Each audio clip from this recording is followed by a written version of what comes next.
Bonjour et bienvenue à vous réunis ici à l'Oratoire Saint-Joseph et à vous qui vous unissez à nous par le truchement de la télévision, Ciel et Lumière et l'Internet.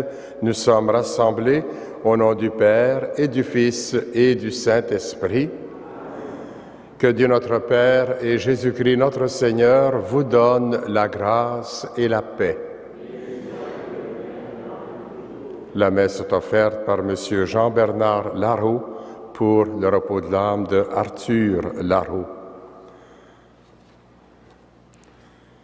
Dieu a ressuscité son Fils unique. Même au cœur des pires détresses, la vie peut jaillir. Tournons-nous vers Dieu en implorant sa miséricorde. Seigneur Jésus, toi qui as connu la souffrance et l'injustice, prends pitié de nous. Ô Christ, toi qui as connu les ténèbres de la mort, prends pitié de nous. Seigneur, toi qui t'es relevé d'entre les morts, prends pitié de nous. Que Dieu Tout-Puissant nous fasse miséricorde, qu'il nous pardonne nos péchés et nous conduise à la vie éternelle. En cette octave de Pâques, chantons la gloire du ressuscité.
Prions le Seigneur.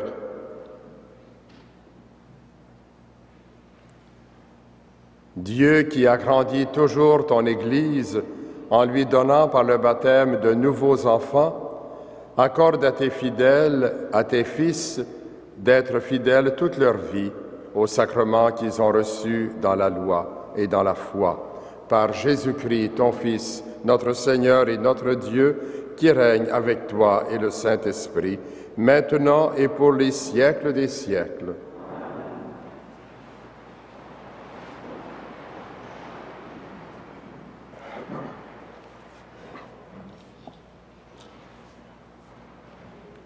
Lecture du livre des Actes des Apôtres. Le jour de la Pentecôte, Pierre, debout avec les 11 autres apôtres, prit la parole. Il dit d'une voix forte: « Habitants de la Judée, et vous tous qui séjournez à Jérusalem, comprenez ce qui se passe aujourd'hui. Écoutez bien ce que je vais vous dire. Il s'agit de Jésus le Nazaréen, cet homme dont Dieu avait fait connaître la mission en accomplissant par lui des miracles, des prodiges et des signes au milieu de vous, comme vous le savez bien. Cet homme, livré selon le plan et la volonté de Dieu, vous l'avez fait mourir en le faisant clouer à la croix par la main des païens. Or, Dieu l'a ressuscité en mettant fin aux douleurs de la mort, car il n'était pas possible qu'elle le retienne en son pouvoir. En effet, c'est de lui que parle le psaume de David. « Je regardais le Seigneur sans relâche, s'il est à mon côté, je ne tombe pas. Oui, mon cœur est dans l'allégresse, ma langue chante de joie. Ma chair elle-même reposera dans l'espérance. Tu ne peux pas m'abandonner à la mort, ni laisser ton fidèle connaître la corruption. Tu m'as montré le chemin de la vie. Tu me rempliras d'allégresse par ta présence. » Frères, au sujet de David, notre Père, on peut vous dire avec assurance qu'il est mort, qu'il a été enterré et que son tombeau est encore aujourd'hui chez nous. Mais il était prophète et il savait que Dieu lui avait juré de faire asseoir sur son trône un de ses descendants. Il a vu d'avance la résurrection du Christ dont il a parlé ainsi. Il n'a pas été abandonné à la mort et sa chair n'a pas connu la corruption. Ce Jésus, Dieu l'a ressuscité. Nous tous, nous en sommes témoins. Parole du Seigneur. Nous rendons grâce à Dieu.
Tu m'apprends le chemin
Seigneur soit avec vous. Évangile de Jésus-Christ selon saint Matthieu. Quand les femmes eurent entendu les paroles de l'ange, vite elles quittèrent le tombeau, tremblantes et toutes joyeuses, et elles coururent porter la nouvelle aux disciples. Et voici que Jésus vint à leur rencontre et leur dit, « Je vous salue ». Elles s'approchèrent et lui saisissant les pieds, elles se prosternèrent devant lui. Alors Jésus leur dit, « Soyez sans crainte, allez annoncer à mes frères qui doivent se rendre en Galilée, c'est là qu'ils me verront. » Tandis qu'elles étaient en chemin, quelques-uns des hommes chargés de garder le tombeau allèrent en ville annoncer au chef des prêtres tout ce qui s'était passé. Ceux-ci, après s'être réunis avec les anciens et avoir tenu conseil, donnèrent aux soldats une forte somme en leur disant, « Voilà ce que vous raconterez. Ces disciples sont venus voler le corps la nuit pendant que nous dormions.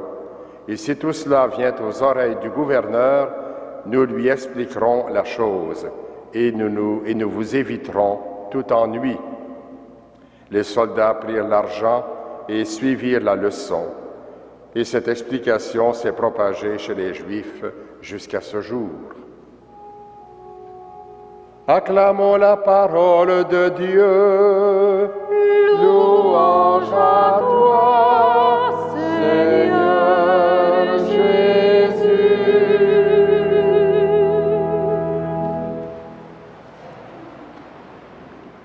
Frères et sœurs dans la foi, chers pèlerins, plusieurs exégètes, ces gens qui commentent les textes bibliques, parlent du tombeau vide suite à la disparition du corps de Jésus. Je préfère parler de tombeau ouvert. Tombeau ouvert. La pierre qui fermait cette espèce de caveau a été roulée et l'entrée est toute ouverte. Symboliquement, c'est l'ouverture à toutes les interprétations possibles. Nous en trouvons deux dans les lectures que nous venons d'écouter. L'apôtre Pierre, dans l'extrait du livre des Actes des Apôtres, est clair. Il proclame en compagnie des 11 autres apôtres que la résurrection du corps de Jésus est bel et bien un geste de Dieu. Ce Jésus dit avec conviction, Pierre, Dieu l'a ressuscité. Tous, nous en sommes témoins.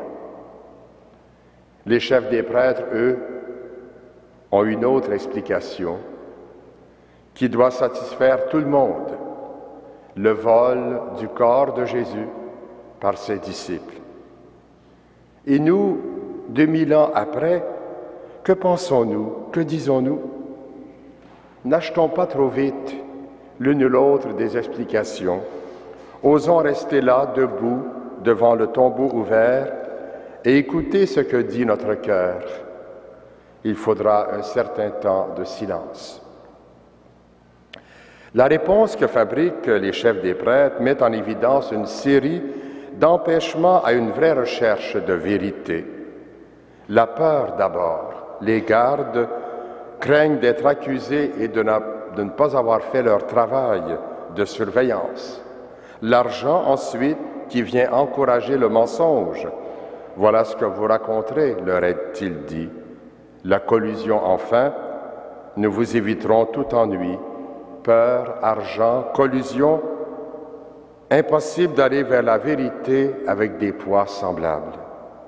Les femmes, elles s'appuient sur une autre force, les paroles de l'ange.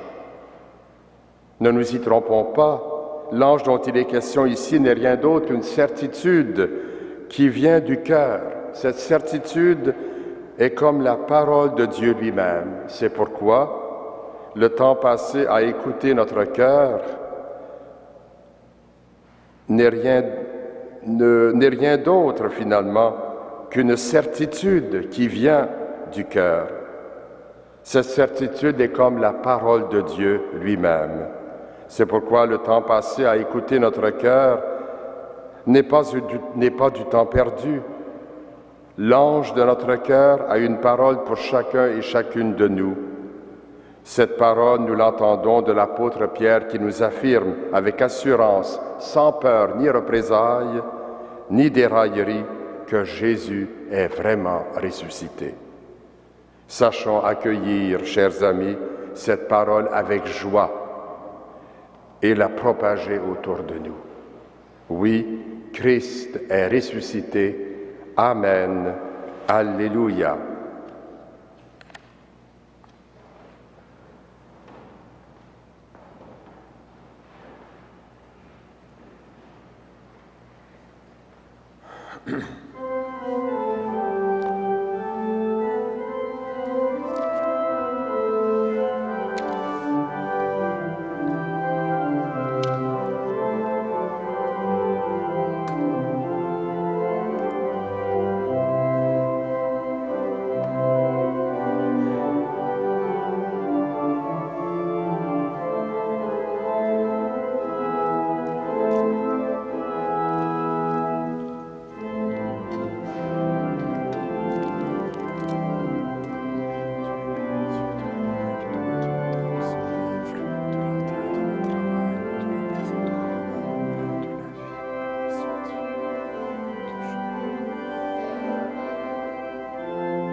Prions ensemble au moment d'offrir le sacrifice de toute l'Église. Accueille avec bonté, Seigneur, les offrandes de ton peuple, renouvelées par la foi et le baptême, qu'ils parviennent au bonheur sans fin par Jésus le Christ, notre Seigneur. Le Seigneur soit avec vous. Élevons notre cœur. Rendons grâce au Seigneur notre Dieu. Vraiment, il est juste et il est bon de te glorifier, Seigneur, en tout temps, mais plus encore aujourd'hui, où le Christ, notre Pâque, a été immolé, car il est l'agneau véritable qui a enlevé le péché du monde. En mourant, il a détruit notre mort, en ressuscitant, il nous a rendu la vie. C'est pourquoi le peuple des baptisés, rayonnant de la joie pascale, exulte par toute la terre, tandis que les anges dans le ciel chantent sans fin l'hymne de ta gloire.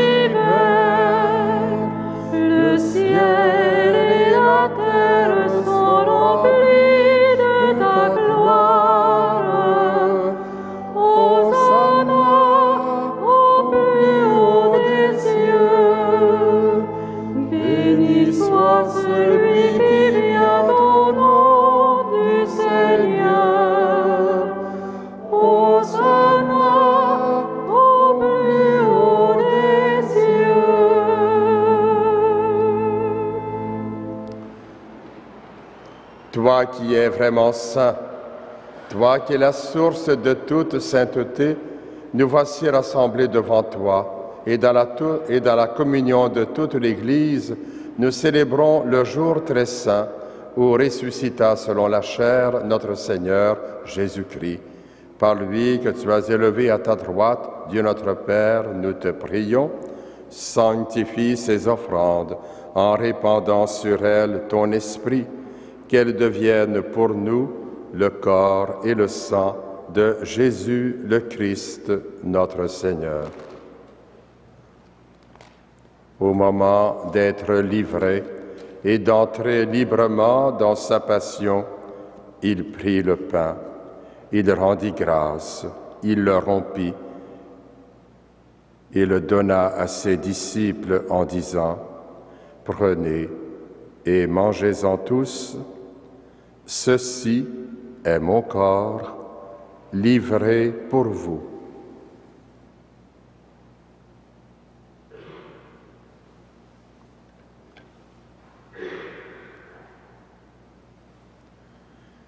De même, à la fin du repas, il prit la coupe. De nouveau, il rendit grâce et la donna à ses disciples en disant, « Prenez et buvez-en tous, car ceci est la coupe de mon sang, le sang de l'alliance nouvelle et éternelle, qui sera versé pour vous et pour la multitude en rémission des péchés.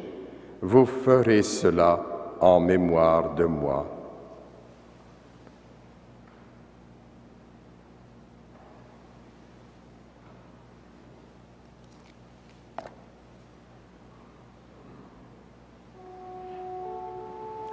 Il est grand le mystère de la foi. Nous proclamons ta mort, Seigneur Jésus. Nous célébrons ta résurrection. Nous attendons ta venue dans la gloire.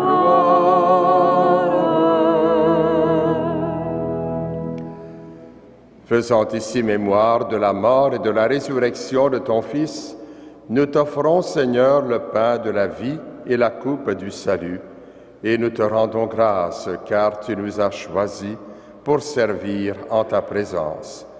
Humblement, nous te demandons qu'en ayant part au corps et au sang du Christ, nous soyons rassemblés par l'Esprit Saint en un seul corps. Souviens-toi, Seigneur, de ton Église répandue à travers le monde. Fais-la grandir dans ta charité avec le pape François, notre évêque Christian et tous ceux qui ont la charge de ton peuple.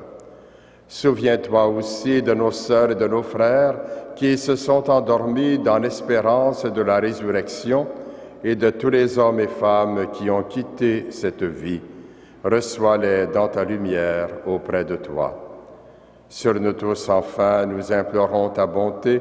Permets qu'avec la Vierge Marie, la bienheureuse Mère de Dieu, et Saint Joseph, son époux, avec les apôtres, Saint Frère André, bienheureux Basile Moreau et les saints de tous les temps qui ont vécu dans ton amitié, nous ayons part à la vie éternelle et que nous chantions ta louange par Jésus-Christ, ton Fils bien-aimé. Par lui, avec lui et en lui, à toi, Dieu le Père Tout-Puissant, dans l'unité du Saint-Esprit, tout honneur et toute gloire pour les siècles des siècles. Par la résurrection de son Fils, Dieu donne la vie à tous ses enfants. Dans la confiance d'un seul cœur, redisons-lui, Notre Père, qui es aux cieux, que ton nom soit sanctifié, que ton règne vienne, que ta volonté soit faite sur la terre comme au ciel. Donne-nous aujourd'hui notre pain de ce jour. Pardonne-nous nos offenses, comme nous pardonnons aussi à ceux qui nous ont offensés, et ne nous soumets pas à la tentation, mais délivre-nous du mal.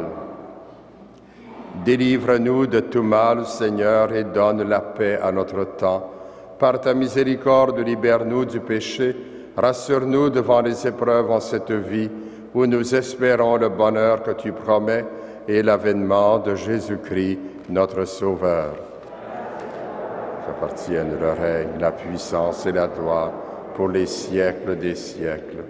Seigneur Jésus-Christ, tu as dit à tes apôtres, « Je vous laisse la paix, je vous donne ma paix. Ne regarde pas nos péchés, mais la foi de ton Église. Pour que ta volonté s'accomplisse, donne-lui toujours cette paix et conduis-la vers l'unité parfaite, toi qui règnes pour les siècles des siècles. Que la paix du Seigneur soit toujours avec vous.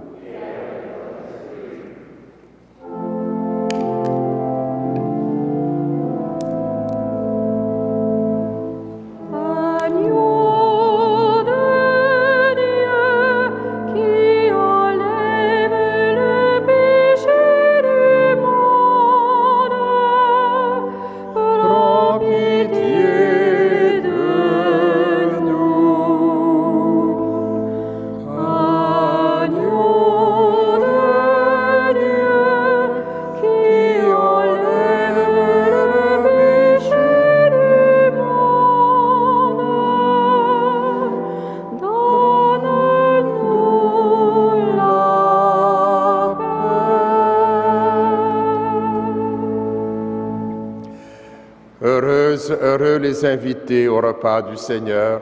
Voici l'agneau de Dieu qui enlève le péché du monde.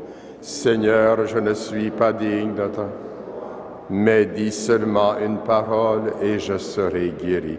L'antienne de la communion, ressuscité d'entre les morts, le Christ ne meurt plus, celui la mort n'a plus aucun pouvoir. Alléluia.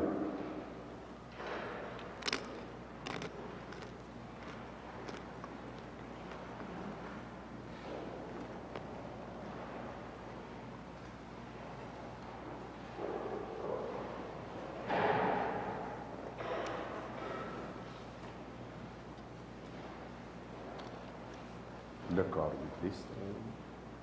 Voici le pain de vie, allez servir vos frères et sœurs à la table du Seigneur.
Prions le Seigneur. Que la grâce du mystère pascal abonde et fructifie en nous, Dieu Tout-Puissant. Tu nous as mis sur le chemin du salut. Aide-nous à répondre à tes bienfaits par Jésus le Christ, notre Seigneur. Le Seigneur soit avec vous. Que Dieu Tout-Puissant vous bénisse, le Père, le Fils et le Saint-Esprit. Christ est ressuscité d'entre les morts, vous en êtes tous témoins. Allez dans la paix du Christ. Alléluia, alléluia. Bonne journée.